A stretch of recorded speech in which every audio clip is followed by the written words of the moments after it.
Hello, everybody. What is going on? It is Wednesday, December 11th. Welcome into this week's episode of The Walkthrough. I'm your host, Joe Macheca. Jam-packed show for everyone tonight is Mike Shula, the right man for the new offensive coordinator position. What will South Carolina's 2025 football schedule look like? And also an update on the defending national champion women's basketball team. All of that, a little bit furthermore after this intro. Thanks for joining me. This is The Walkthrough, getting right after it after this break.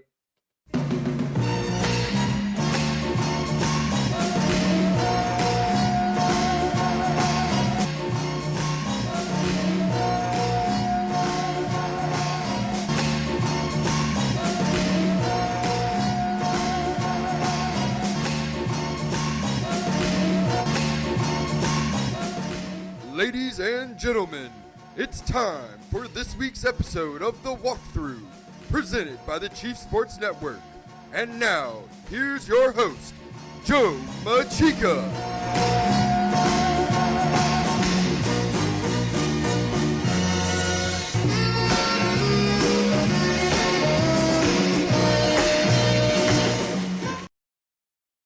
Oh, yes, indeed. It's that time of the week. It's time for the walkthrough. Obviously, you can see the header. Mike Shula is going for the favorite for being hired as the new OC. It's pretty much a done deal.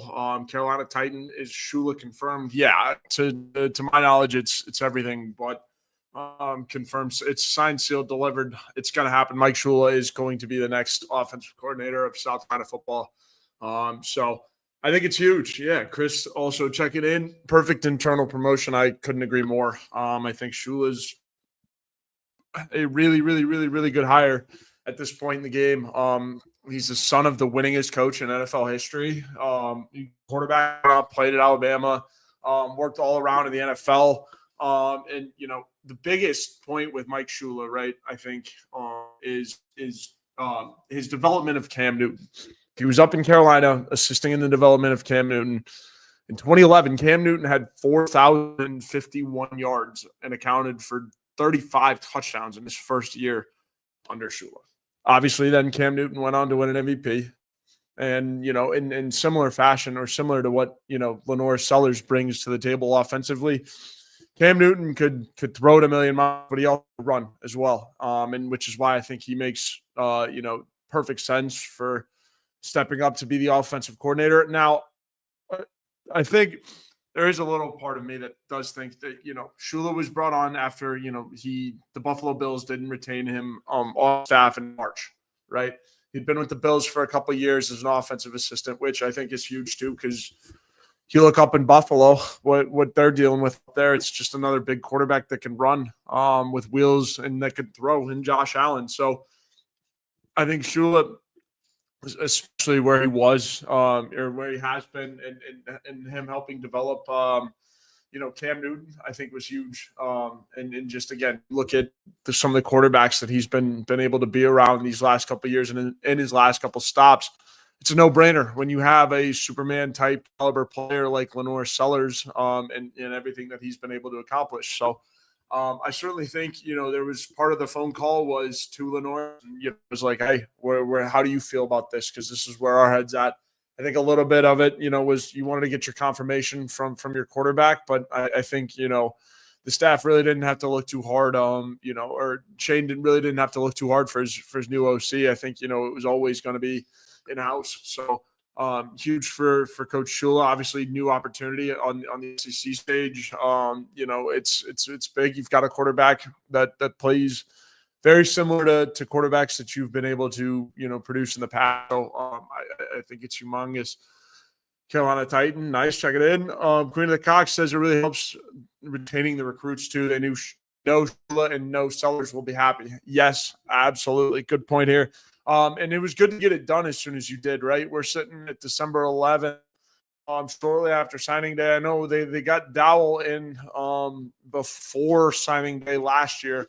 And I know it was good to get him in, before that class took hold. But all of this Dowell Loggins situation in South Carolina needing a new OC happened right after signing day. So I think it was just one of those things where Shula was just going to be, like Queen of the Coast is saying, that recruits and also just players inside the building, just retaining players in general, it is huge because they know they're not going to players aren't going to have to,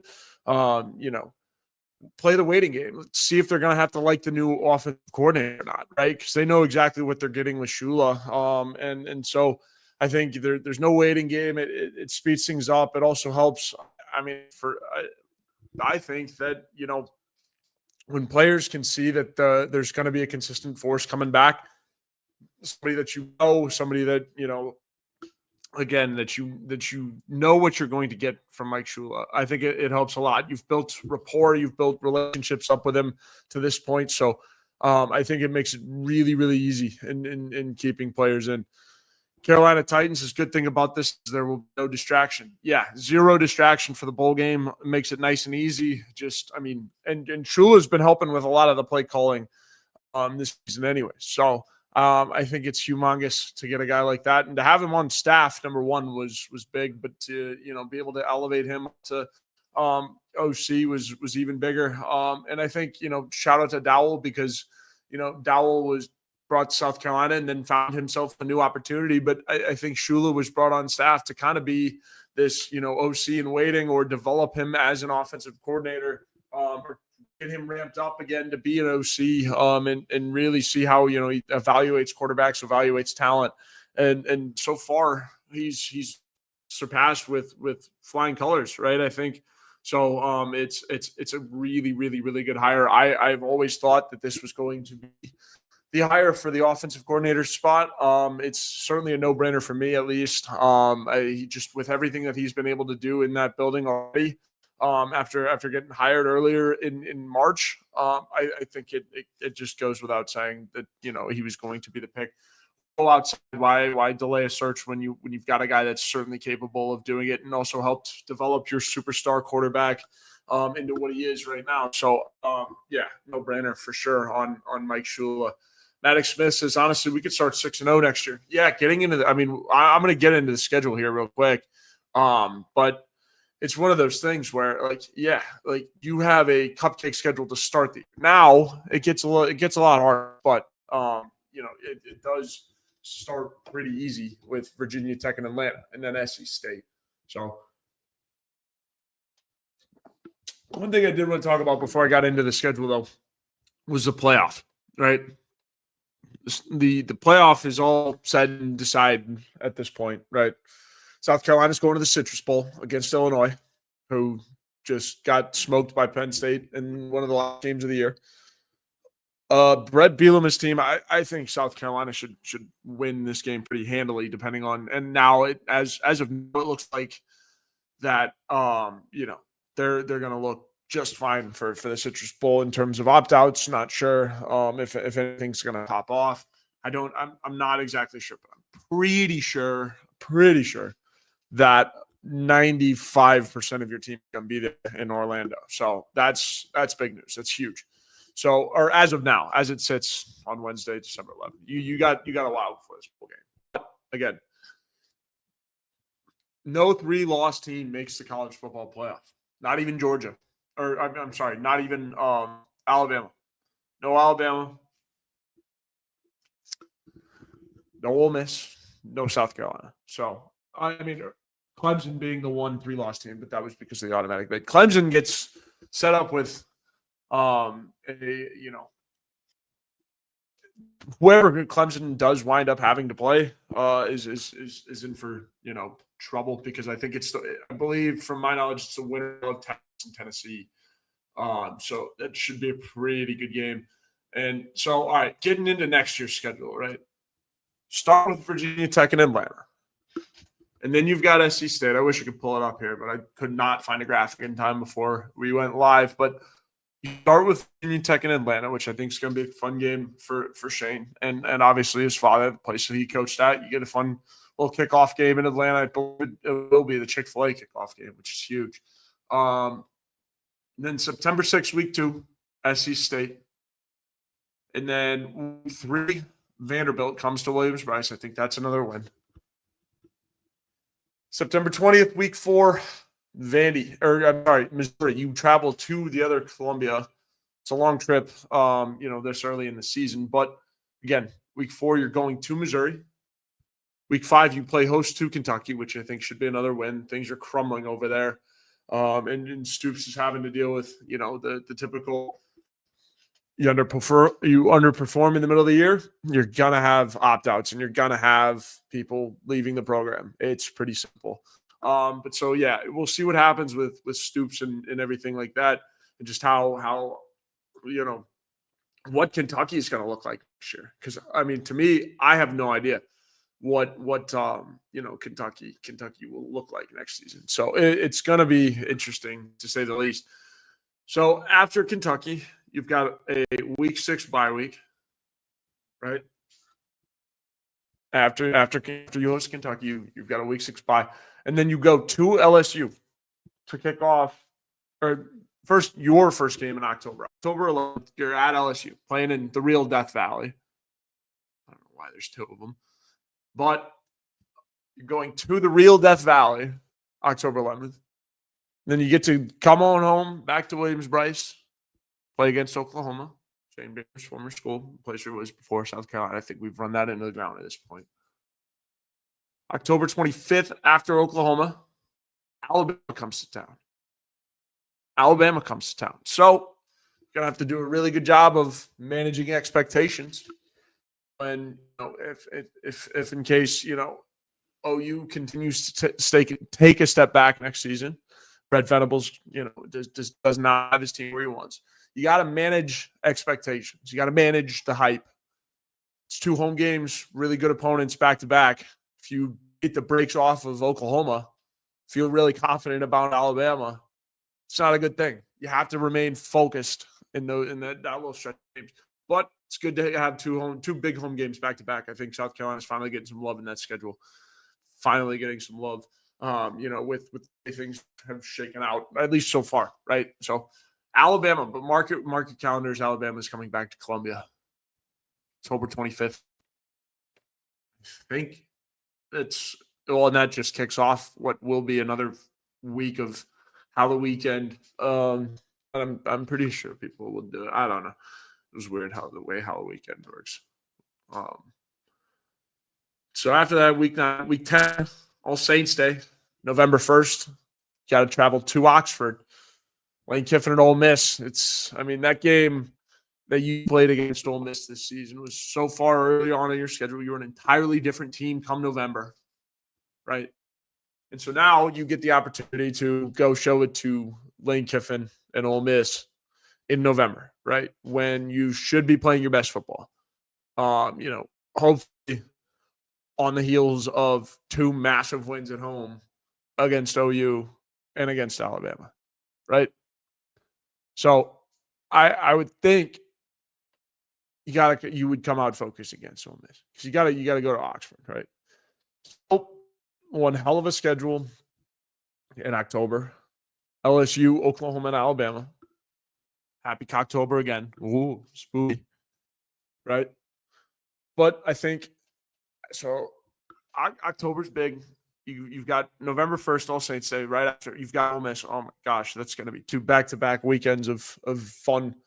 But again, you're going to Ole Miss, so it's a little bit different. Imagine if Ole Miss was coming to Williams-Brice. Unfortunately, that's not how it works. Week 12, week 11 after Ole Miss and Alabama, you're idle again. So your second bye comes week 11. Week 12, you got to go to Kyle Field in A&M. To Kyle Field in A&M. And so following that, you've got a home game or 2 home games in the year, right? So your November starts off on the road, 2 weeks on the road, or 1 week on the road, a bye. Then you go back on the road, which is nice. You don't have back-to-back road games on this schedule, which is huge. You're playing one. Oh, I guess count the Virginia Tech game. You're playing 1, 2, 3, 4, 5, 6, 7, 8 home games. It's ideal.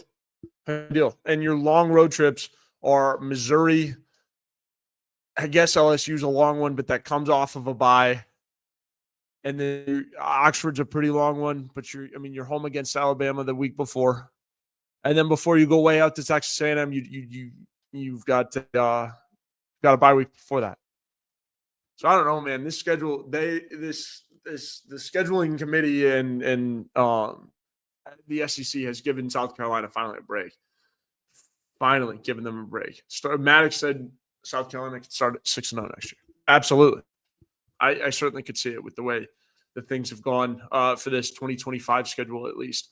Carolina Titan, this definitely springboard is getting us 10th win, and he can go straight into installing his offense. Yeah, talking about Mike Shula, I certainly agree. And they're starting to develop the offense, or continue to develop the offense under Shula as it goes. Obviously, there's going to be some nuance to it once he gets in and gets adapted and everything like that. But I think it's huge. Maddox says, and with how good Beamer's been in November, who knows? Who knows? Yeah, I know. That's how you get named final of the Coach of the Year. You win at AP SEC Coach of the Year, Shane Beamer. Starting to rack in the awards as well. But yeah, this schedule is very, very lenient on South Carolina. It's not as hard. It's not as tough as it could have been. Queen of the Cox, that will be at the Missouri game again in Como. That's sick. Representing the Gamecocks well in the other Columbia. EXO checking in. How we doing? Let's see. Nuss is coming back. Queen of the Cox says, I wouldn't be concerned with Garrett Nussmeier. Even though, he came in here and gave Carolina a pretty good game. The only thing that concerns me about that game against LSU is that it is in Death Valley. And again, why do we have two of them? I don't know. You tell me. So, yes, team will be tested straight out of the gate. I agree. I think Vandy coming to Williams-Brice is good. Virginia Tech, could be one of those teams where, you should win that game if you're South Carolina. You want to win that game if you're South Carolina. Because if you do, you could starting out with 3 wins. Vandy's going to be a tough test coming in to Williams-Brice. You can't get comfortable. Can't get too comfortable. Or else, Vandy will rip your heart out real quick and pause. Any thoughts you have of rolling out to, into the playoff and onto the national stage for sure. But the Cox bye weeks are perfect. Yeah, I couldn't agree more. I think they come right before your big road trip. So could not be happier with exactly where your bye weeks are. So that's a good thing. Going to take a quick commercial break real quick. On the other side of it, we'll talk award season, wrap some things up, talk about a quick update on Dawn Staley and everywhere that this women's basketball team has been recently and how they're playing as well. So quick commercial break and we'll be back on the other side of it. Welcome home. That's what the Gamecocks say, and so does nationally recognized the Barndominium Company, where they are building dream homes in the Carolinas, Georgia, and Tennessee. Their turnkey process can be custom designed and takes 6 months on average. Make your dream a reality. Visit thebarndominiumco.com. Thebarndominiumco.com.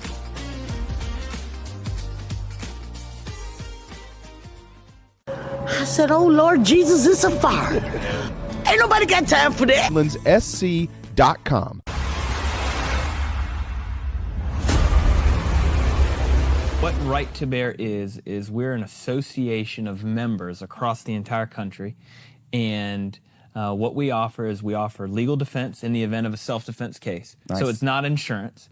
So we offer an attorney in the event that one of our members might have some type of an accident. ProtectWithBear.com. We've got all of our social media accounts on the bottom of our website. We've got blogs, articles, detailed description of all of the coverages in depth. And, we'd love to have you come check us out and ultimately get the protection you need.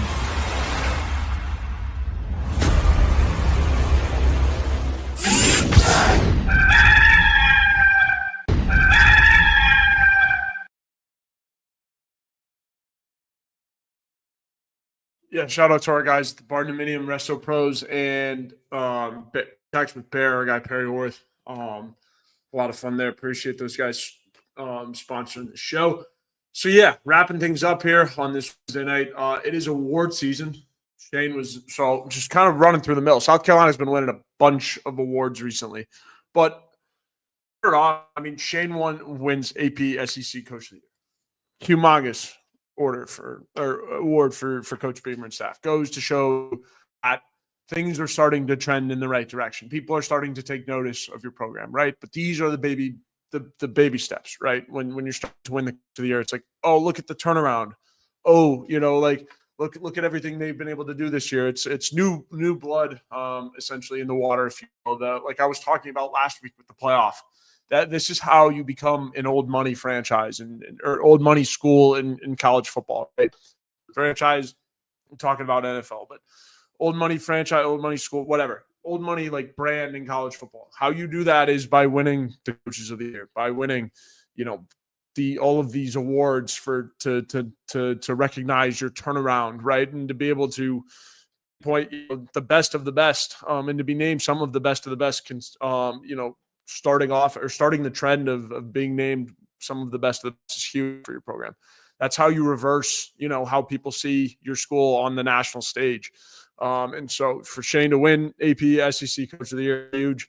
Finalist for National Coach of the Year, huge. I think he might get beat out by Kurt Signetti, but I think, certainly makes a darn good point of it after going 5-7 last year.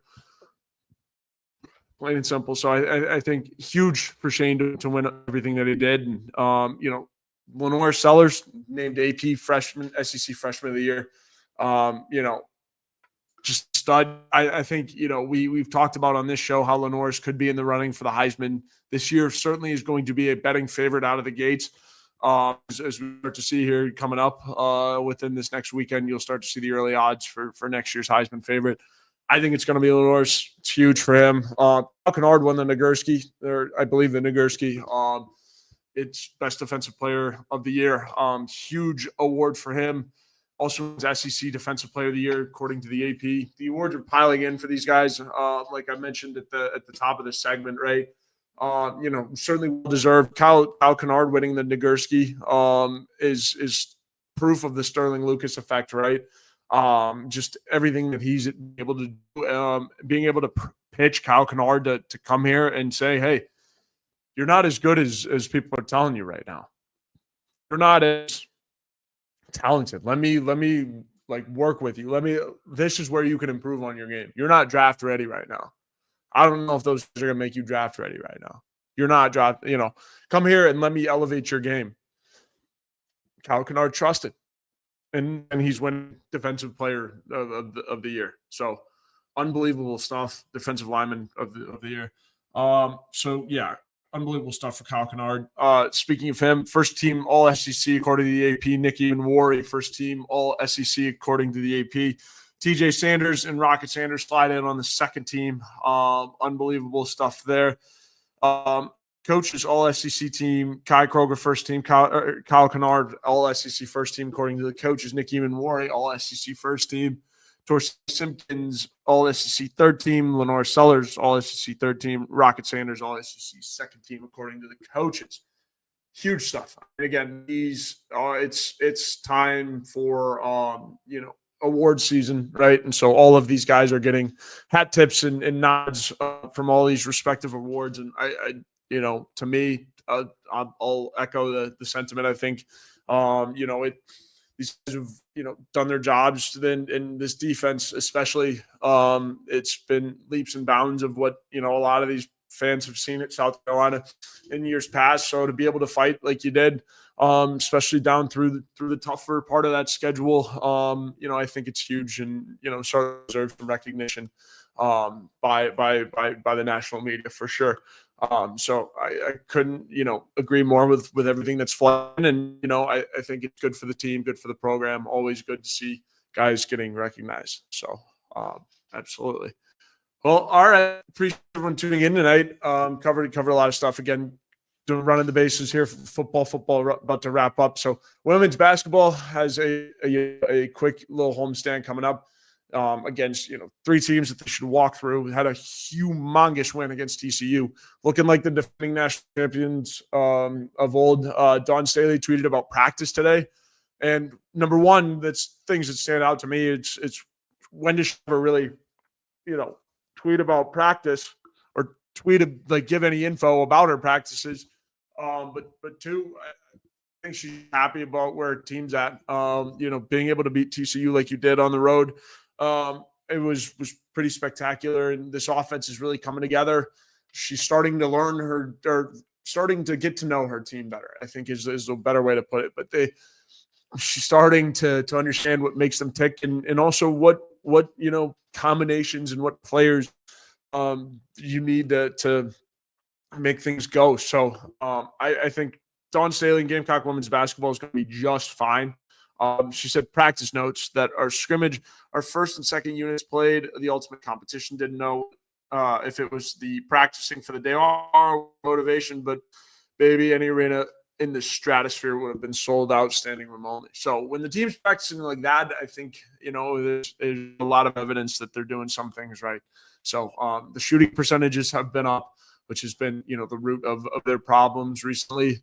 And so with the shooting percentages up, I think a lot goes well for this team. And so we'll have to see. Obviously, they're playing big game back here on, I think it's the Ford or something like that. So we'll have to see how that game goes. And again, 3 tune-up games here before the schedule is up on the first of the year. So exciting stuff for sure. And I will be sure to have all of your coverage for the Big Spur and all that. So rolling along here into the holiday break and whatnot. So should be a fun time. And again, stay posted to the Big Spur for all of that women's basketball coverage. And obviously the walkthrough Tuesdays or Wednesdays. We've been mixing it up a little bit here these last couple of weeks, but Tuesdays or Wednesdays. So stay tuned to the Chief Sports Network YouTube channel, the Big Spur Twitter, or my Twitter at Joe Macheca. But again, appreciate everyone tuning in tonight. Pretty big show. And again, stay tuned to all those channels, YouTube channel, and all the Twitters for any updates on all of our shows. So appreciate everyone tuning in and hope you have a great rest of your week.